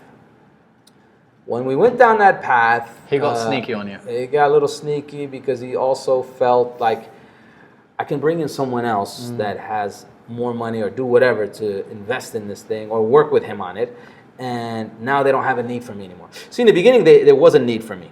Because you had to teach him how to run the business, educate him, everything. Yeah, that's it, exactly. So teach, educate, show how to get the product, design, everything else. Here you go. That was my deal originally. I offered you that. Why'd you make me change my life and do everything and come down? Because now you had shifted your life, of course, from California to Dubai, right? Unless it was a punishment. It's like, hey, now I'll show you how it works. Maybe, okay. But that wasn't the case. It was. It looked genuine, but I think he. See, when we're young, we also take decisions that might make us look greedy sometimes. Now, I don't know if that was the case with him. He's a nice guy, but just didn't know how to handle it. Didn't know how to handle it, and I guess he saw another opportunity because the money that was taken in, it was being spent the wrong way, and things were being done the wrong way. And I told him, you're going to run out of money very fast if you keep doing what you're doing. That's when he called you in for a one-on-one meeting. That's exactly. That's when I think he started feeling the negativity. It's like, okay, if he's not with me on how I'm going to spend the money and how I'm going to do this and that, then maybe you shouldn't be part of it. I don't know. This is assumptions right now, but one can guess and say possibly. He calls me in and he says, hey, look, what do you say? How about if you buy my shares? Shares of what? Shares of the company. He says, I want out. You can buy my shares. I told him, man, we're millions in debt.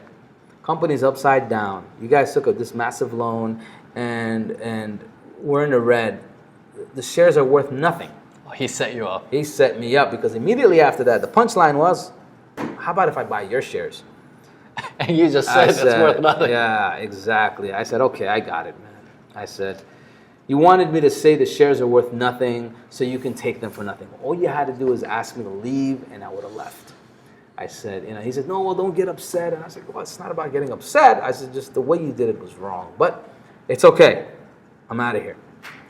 So you move on. I moved on and I went looking for a job. Because 15 years of self-employment. And now I'm going on the unemployment line. Well, there was no unemployment line in Dubai, so you had to find employment or you had to leave. But I couldn't even afford to leave. So I had to find a job. So I stood in line everywhere interviewing. No one would hire me. Definition of flat broke. Flat broke. No one would hire me. I mean, it was just amazing thinking back. But the reasons that they gave for not hiring me was like, well, you've been president, CEO, president, and of all of these companies for the past 15 years. What are you going to do for us? I was like, well, I can do sales. Put me in the sales department. So you're willing to let go of your ego and go down and do sales? Absolutely. I got to make money. I got to make money to live now. Now priorities have changed, goals have shifted. Now I need to make money.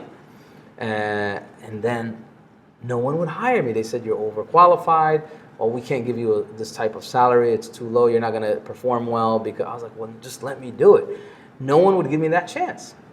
Until one day, this one company, nice guy, and they needed someone to help run their business, their operations, and they gave me a position, and it was Chief Operating Officer, and that was where I began to stand on my feet a little.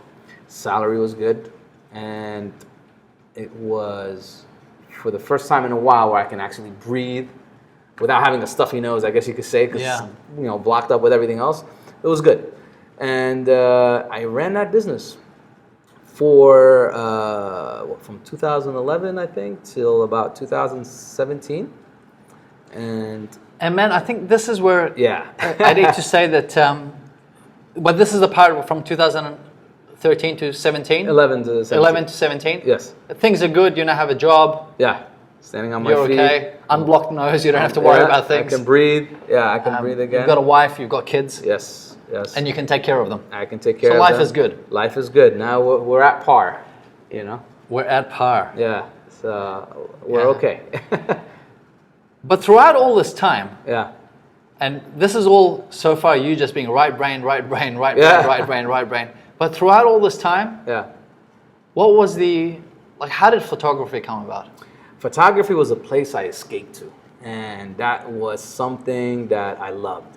I remember my first camera when I was young, when I went out and I just wanted to take photos of trees and sun, and I was so excited. You saved up for that, right? Yeah. Most people save up for a car as kids. I saved up for a camera. And before that, actually, I had the cameras that had the little roll in them, Yep, exactly. Yep. And then that's what I took photos with in the beginning. And I was always fascinated by photography and video because I thought it was like, how do we do that? How do we capture something, emotion that someone did, or something in time that's now locked in on this little square, because we used to print photos. So it's locked in on this image. So this is amazing. I was fascinated by that. Yeah. Like, this is cool. But I was enjoyed photography because it was my moment to capture another moment. So I have this thing in my hand.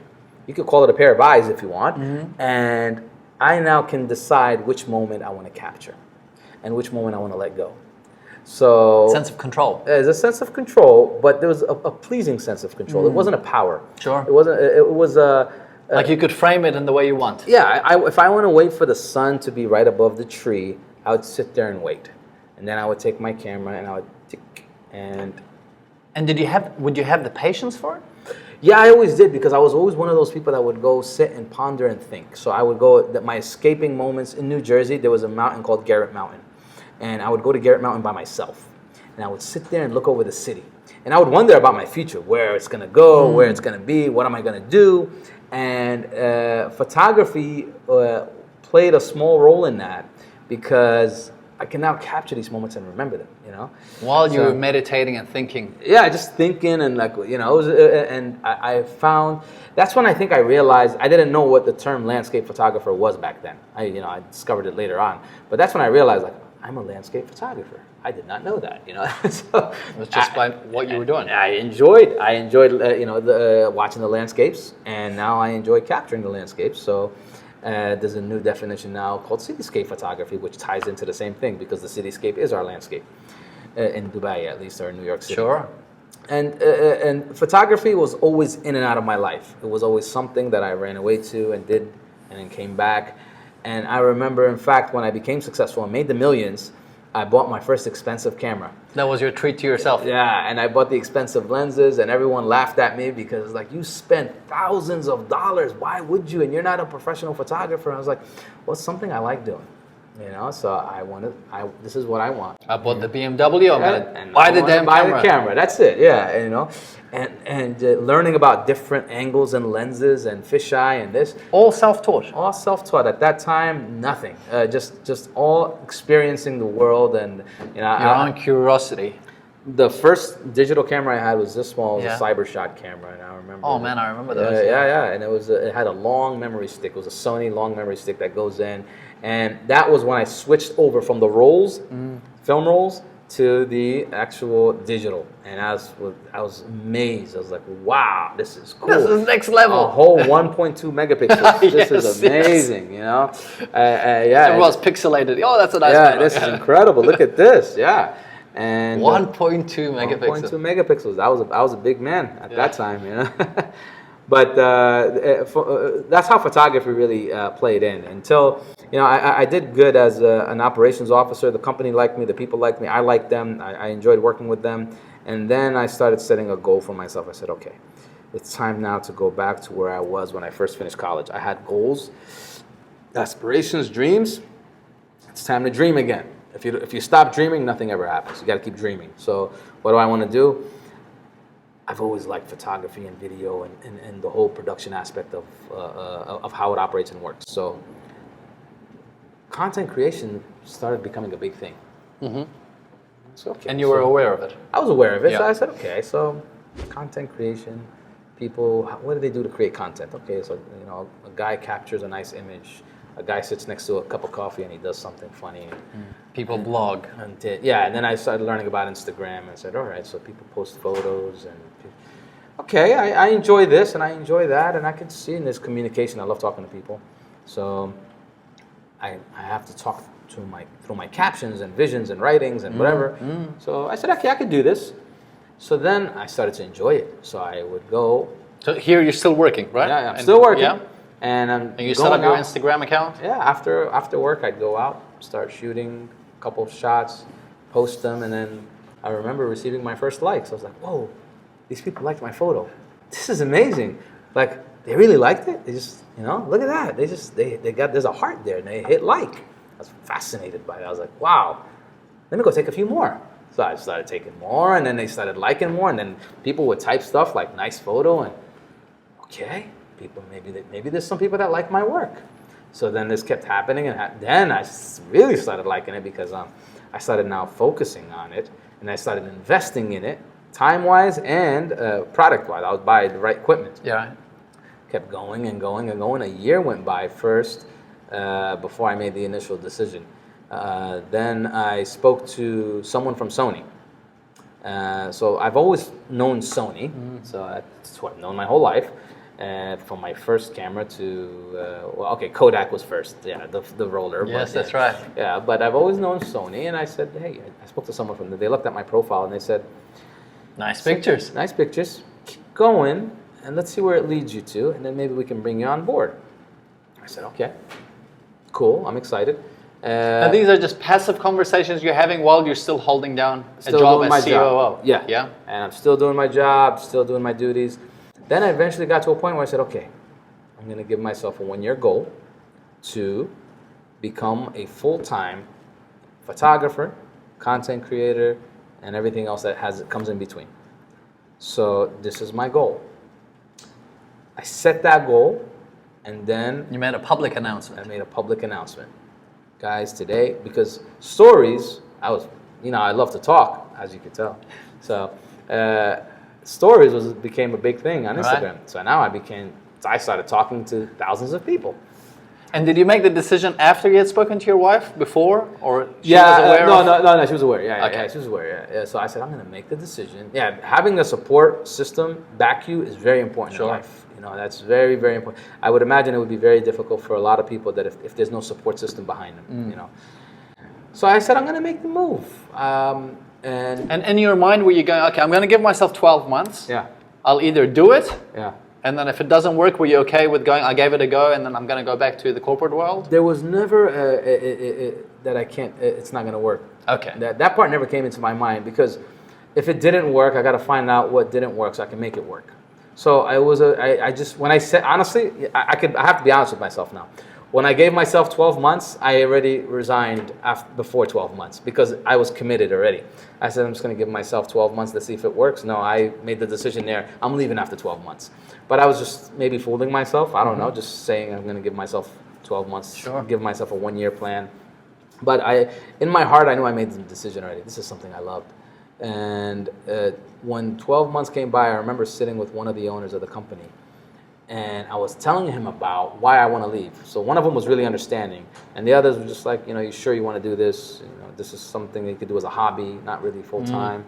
But this one guy, he says to me, you know what? You should do what you're going to do, what you really want to do. He says, looking at you explain to me what you're trying to go work and do shows me how passionate and how much, there's a smile on your face. Yes.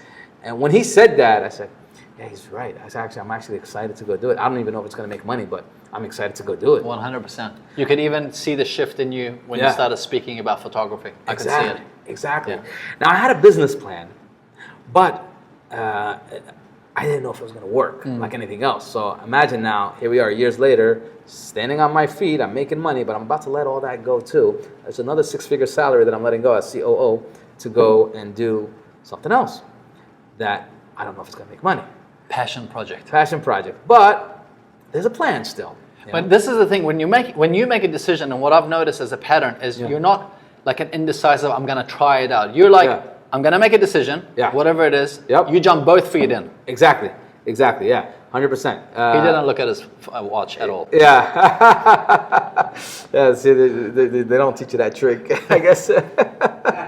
I made that too clear. I should have went like this. That would have been better, No, but I always made a plan, or I tried to at least make a plan before making the move, and minimize risk. Yes. Educated guess. I don't know what you want to call it, but it was. But you also had that confidence and optimism. I'm gonna make this work. Yeah. There was always a pen and paper that came out and drew the line, pros and cons. What could I do? 1, 2, 3. Okay, if I do this, here's what happens. If I do that, here's what happens. So this is something that I always kept with me, and when I made the move, it was pre-planned, and it was, how am I going to do it?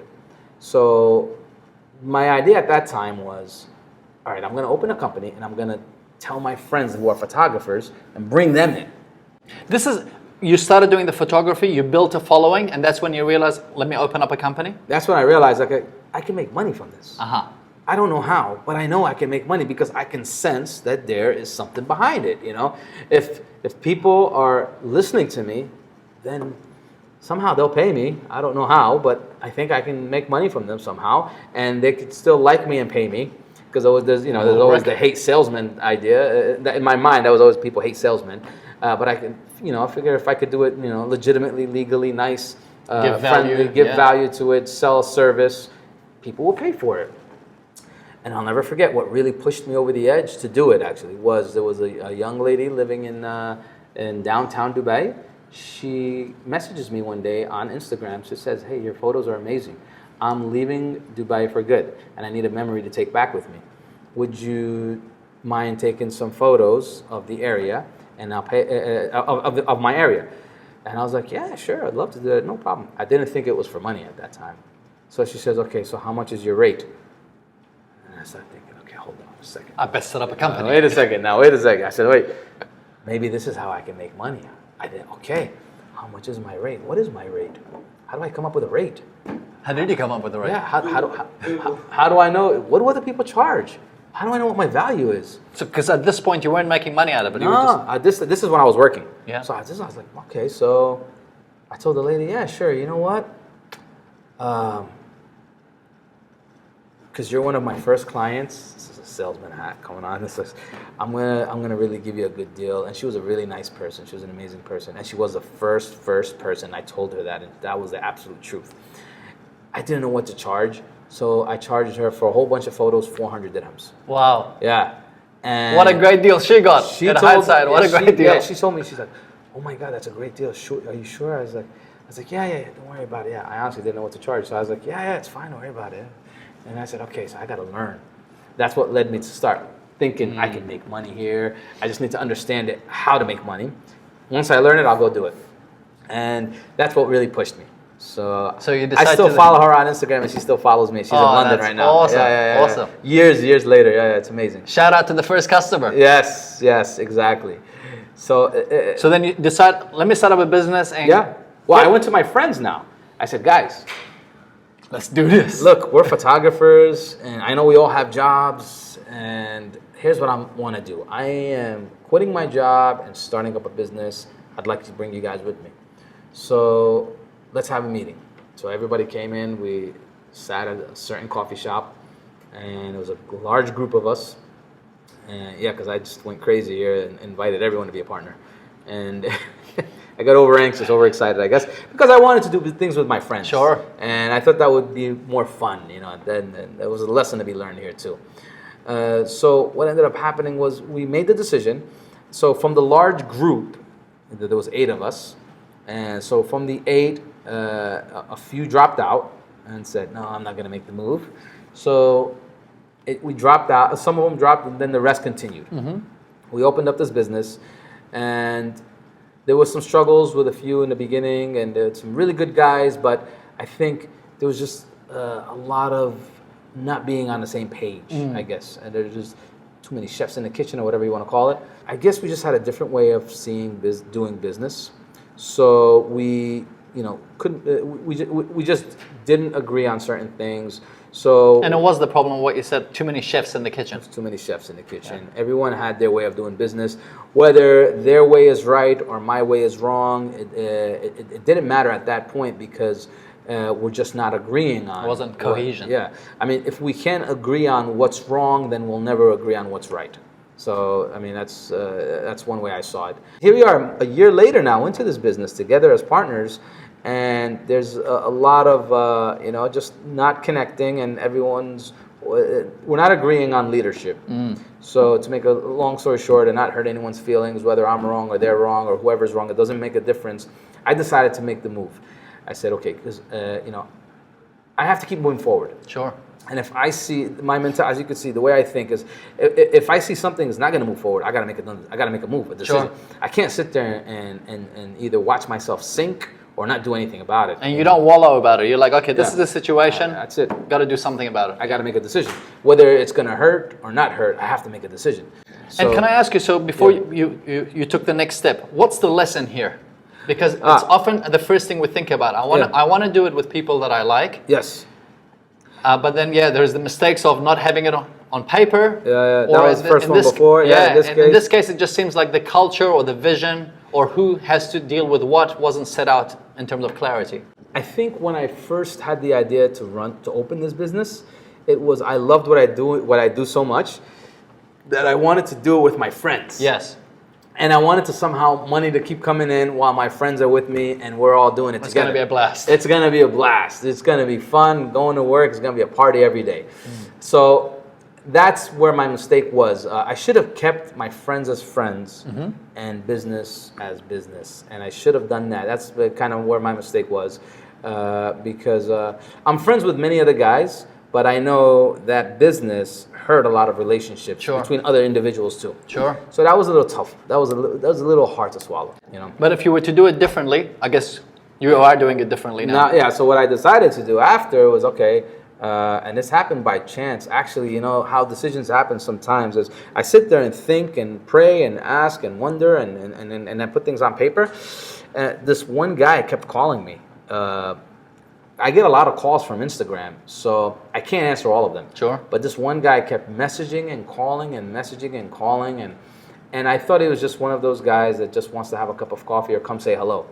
And it's really hard. I would love to say hello to everyone and go have a cup of coffee with everyone, but it's hard to do it when it's thousands of people. Sure. You know, so, and the reason that people always say, well, why do you have your number publicly? I was like, well, that's how I get business. Sure. I have to have my Especially if you're in the Middle East, Yeah. you gotta have a phone number. Or also, how am I going to get business? Yeah. You know, and then I finally take this call because I see his messages, and I was like, man, he just wants to have dinner. That's all he wants is dinner, and I can't do that. So I was like, hey, how are you? And just, how can I help you? Yeah.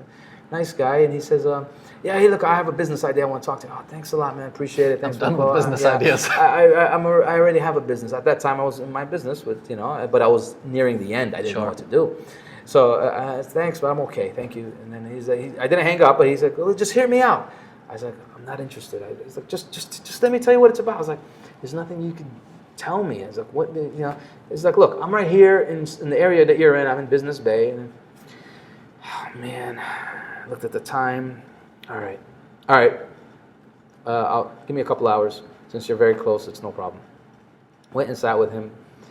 He gives me this big sales pitch on, look, I want same business that I'm in already. I said, but why would I start the same business with you when I have another business with partners and it's already running? He's like, look, you don't need them. I was like, whoa, it's like that's a strong, that's strong words. He's like, what I'm trying to say is, look, you business for yourself, and then you and I are partners. I'll put in the money. I'm not interested, man. I'm not interested. He's like, look, just think about it. I was like, all right, I'll think about it. I went home, and then I sat there, and then it hit me. I was like, wait a second. I'm trying to find a way out. And all of a sudden, God sends me a way out. Why am I not taking it? So I said, wait a second. Maybe I should entertain this idea. So I started thinking, working out my own numbers and figuring things out and this and that, and worked out a whole business plan overnight. Called the guy the next day. I said, look, man, honestly, I never thought I would say this, but I'm considering your idea. I didn't think I would leave the company that I, opened with my friends who are my partners, but the decision, I guess, needs to be made, and you just made it easy for me.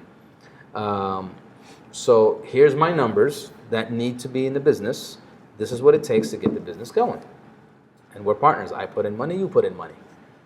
And he says to me, something changed with me, and I'm no longer interested because... Overnight, something happened, and I have to take care of it. I said, are you serious?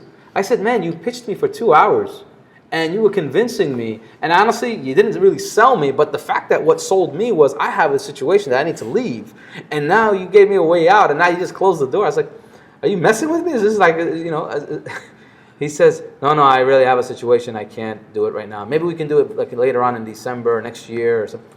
I said, all right, man, no problem. Hey, thanks. You know what? Yeah, you're right. Things happen with people. No problem. I understand. Cool. So I left.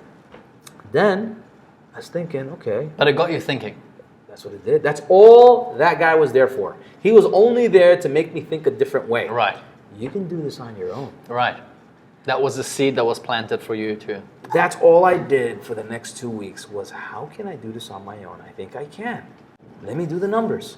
Click, click, click, make phone calls, do this. Hey, get a trade license here instead of there. I have a friend that can help me out instead of being in the free zone, come in the mainland, put the license with him, work it all out that way. And I can run my own business. And I can just call it my own name that I'm using. After all, people know you by that, and they're calling you because of you, because of your brand. Absolutely. So I said, you know what? I'm going to do it. So I start planning and planning. I made an entire business plan, how I can generate revenue streams, how I can do things. I made a whole booklet for myself and said, okay, if I do this, I'm going to do it. These are all the ideas that I had before that I couldn't implement. I'm going to implement them now. I'm going to do them now.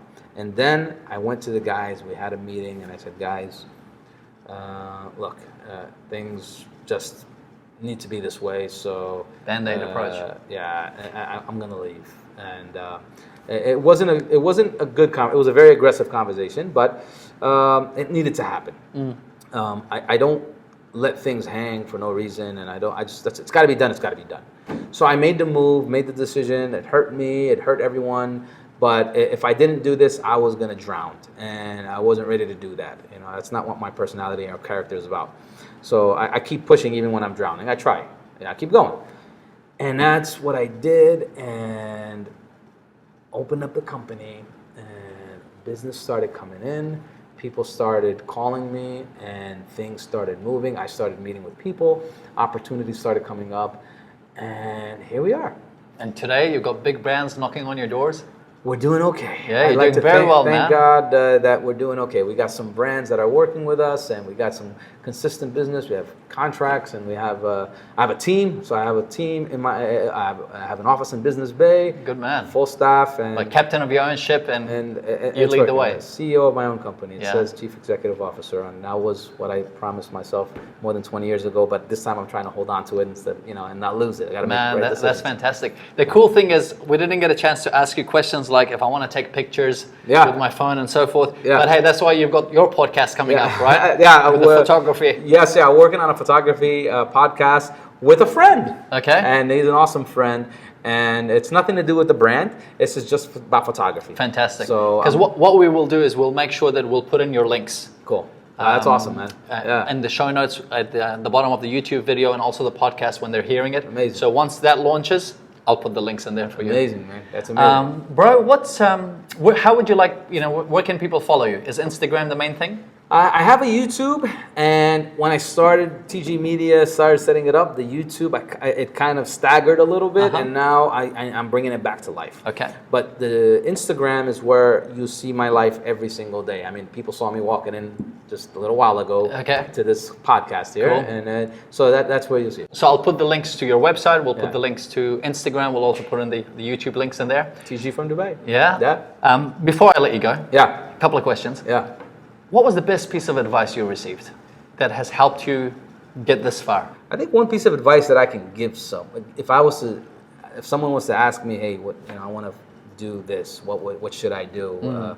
I would tell them, look, it doesn't matter what you're doing. What matters is thinking it through, planning for it. Planning, I think, was always something that I did consistently throughout my life. Whether it was right or wrong, or I succeeded or didn't succeed, I always planned for it. Whether I planned for success or I planned for failure, there was still a plan. Yes. Following through, going all the way, never halfway, never I'm going to try this out if it doesn't work.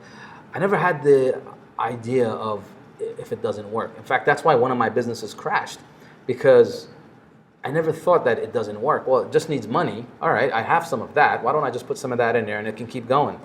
Obviously that came to an end, but I think being positive is very important. Yes. Stay around people that are positive. Stay away from negative people. Make them associates. If they're family members, God help you. But yeah, I mean that peacefully. I don't mean that in a negative way. It's true. But if they're family members, true. just try to stay positive. And if they're friends, keep them as distant associates in the sense of when it's related to business. Sure. When it's not related to business, of course, love and care and do everything else you need to do.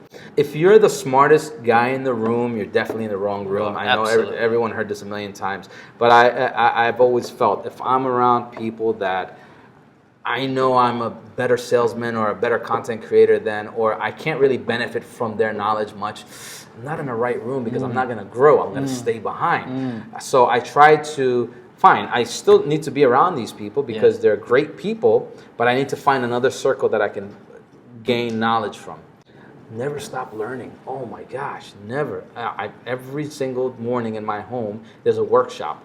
Because I wake up in the morning, cup of coffee, whatever I've been doing, whether I went shooting and came back, I turn on YouTube and let's see what I can learn today. Interesting. Every day I'm learning something. And it's even if it's sometimes repeating what I've already learned, just to freshen up. And yeah, man, it's very important. Man, these are gems, man. Yeah, this is something. These are gems. This is what helped me. Yes. I mean, other things might work for other people, but for me, this worked. And being positive. Never seeing the negative part. If I don't get a sale or I don't get a deal, it's not the end of the world. I just move on to the next one, and I try coming back to the first one. And just from what you've shared with your stories, you could tell that you could easily, in any given situation, with any failure or any setback, you could easily just sit and wallow and get depressed. Yeah. Whereas you're just, hey, this is it. I just got to do something about it. Absolutely. What's a rubbish piece of advice that you were given that you knew immediately? Unfortunately, with all the good advice that's out there, there's also rubbish advice that people give. Sometimes they're not ill-intentioned. It's just rubbish advice. What's one that you've heard or you've been given? I remember people always telling me, like, you got a good thing, why are you going to let it go? You know, well, if it's such a good thing, then I would not, I wouldn't want to let it go. But the reason I want to let it go, it's not a good thing for me. Yes. So it might be a good thing for someone else. That's not what I want to do. Being safe. Yes. Is a negative thing. I know it sounds weird to say being safe is a negative. Being safe is a negative thing when it's not really what you want to do as far as life's concerned. Yes. It doesn't matter what you want to do in life. It doesn't matter. And money. Money's a bad thing when you put it first in your decision making. Money is a very important factor in business. In fact, without money, there's no business. But in your decision making process, there shouldn't be money. Well, I want to make this much money. Okay, to make this much money, put that aside now, come back to that later. How do I build this business to eventually come back to that and see how we can set goals, set budgets, set, And here's another good piece of advice. And for business, success in business is not how much you can sell for, it's how much you can buy for.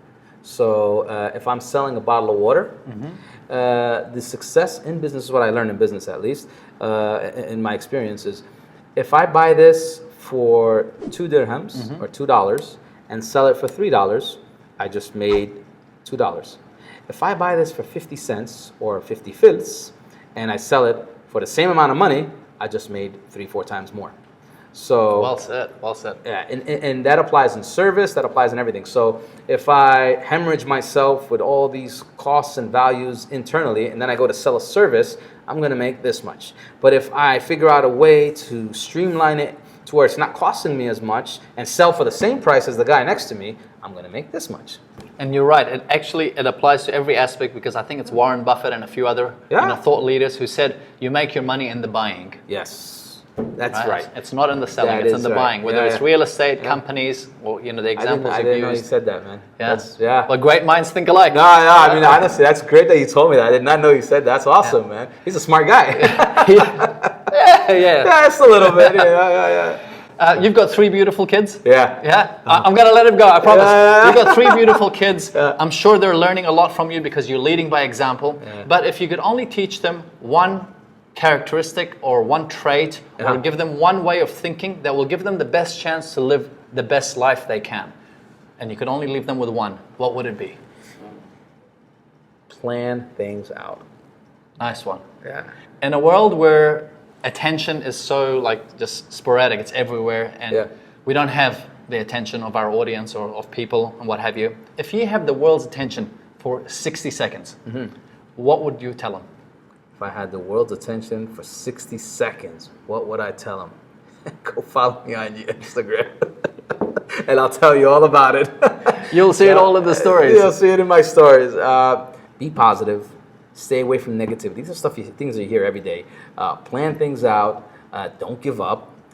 Try not to give up. If something reaches its limits and you realize it, you exhausted it, okay, make another plan, make another goal. But these are things that we learn in school when we're young. Goals, expectations, what to anticipate. And you go in, you plan for the worst, expecting the best, and or is it the opposite now? It's the opposite. Yeah. So it's just really have a plan and don't let other people bring you down. Man, you are truly an inspiration, man. Oh, thanks, man. You're being too kind. No, man. it's true. You truly are an inspiration. I only speak to people I genuinely admire because it really shows. Thank you for making the time. I know you're a busy man. It was hard to get you, and people are waiting on you. I appreciate that. Yeah. Thank you so much for having me. I really appreciate it. And for sure, I look forward to seeing you guys again. And much success to what you guys are doing. Thank you. I appreciate it, man. Folks, man, there were gems in this video. Gems if you're listening to this. Please, I recommend you guys to watch this video again, or listen to this podcast again. I guarantee you that there will be even more that you learn by going through it a second time. I do it a second time because I take summary notes, which we make available on the website.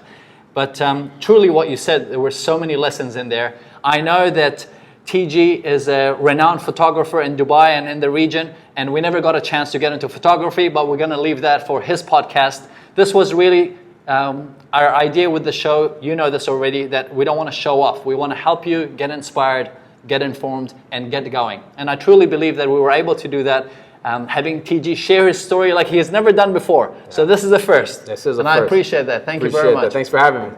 Much appreciated. Thank you. If you have any questions, please ask them below. I'll try and answer them. If there are questions that relate to TG, I'll ask him to answer them. Yeah. Or we'll do the socials. One way or another, we will get them answered to you. Amazing. I'm Kevin Abdulrahman. This is How Do They Do It?